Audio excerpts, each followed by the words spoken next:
পাবনার চাটমোহর উপজেলার হান্ডিয়াল পশ্চিম বাজারে আলহাজ হামিদা আকবর সুপার মার্কেটে বর্ণাঢ্য আয়োজনের মধ্য দিয়ে আজ শুক্রবার সকাল 11:30টায় ত্রৈমাসিক চলনবিলের সময় পত্রিকার স্থায়ী অফিসের উদ্বোধন অনুষ্ঠিত হয়। অনুষ্ঠানে সভাপতিত্ব করেন পত্রিকার সম্পাদক ও প্রকাশক লুৎফর রহমান হীরা। বিশেষ অতিথি হিসেবে উপস্থিত ছিলেন হান্ডিয়াল পুলিশ তদন্ত কেন্দ্রের in charge Mohammad Atikur Rahman, BNP Handial union শাখার সাবেক সভাপতি মোহাম্মদ আবু হানিফ, হান্ডিয়াল ইউনিয়ন শাখার সাবেক কৃষক দলের সভাপতি মোহাম্মদ আব্দুল হান্নান খোকন, বিএনপি হান্ডিয়াল ইউনিয়ন শাখার সাবেক সভাপতি আলহাজ আব্দুল হামিদ, চলনবিলের সময়ের উপদেষ্টা মণ্ডলীর সভাপতি নুরুজ্জামান সবুজ মাস্টার, বিশিষ্ট সমাজসেবক Alhaj Altaf Hossain master, Asian television Chatmohar উপজেলা প্রতিনিধি সজীব হোসেন, আব্দুল আলিম সুমন, সাইফুল ইসলাম প্রমুখ। এছাড়াও অনুষ্ঠানে উপস্থিত ছিলেন পত্রিকার সম্পাদক মণ্ডলী, অন্যান্য সদস্যবৃন্দ, এলাকার অসংখ্য গণ্যমান্য ব্যক্তিবর্গ। উদ্বোধন অনুষ্ঠানে বক্তারা বলেন,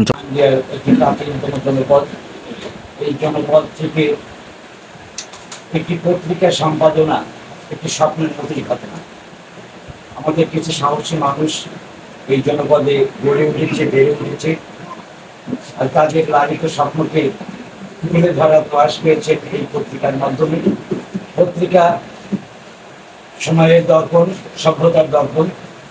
আমরা এই পত্রিকায় পৃষ্ঠপোষকতায় যারা এসেছি, চলনবিলের সময় দীর্ঘদিন ধরে নিরপেক্ষতা ও বলিষ্ঠ সংবাদ পরিবেশনের মাধ্যমে পাঠক মহলে আস্থা অর্জন করেছে। স্থায়ী অফিস উদ্বোধনের মধ্য দিয়ে সংবাদকর্মী আরও উৎসাহ উদ্দীপনা নিয়ে কাজ করার সুযোগ পাবেন। সম্পাদক ও প্রকাশক লুৎফর রহমান হীরা তার বক্তব্যে বলেন, চলনবিলের সময় পাঠক, লেখক ও শুভানুধ্যায়ীদের ভালোবাসায় আজকে এই অবস্থানে পৌঁছেছে। আমরা সবসময় সত্য ও ন্যায়ের পক্ষে থেকে বস্তুনিষ্ঠ সাংবাদিকতা ও সংবাদ প্রকাশ করে যাব। অনুষ্ঠান শেষে দোয়া মাহফিল অনুষ্ঠিত হয় এবং অতিথিদের ফুলের শুভেচ্ছা জানানো হয় এবং প্রতিনিধিদের মাঝে উপহার ও পরিচয়পত্র বিতরণ করা হয়। সজীব হোসেন।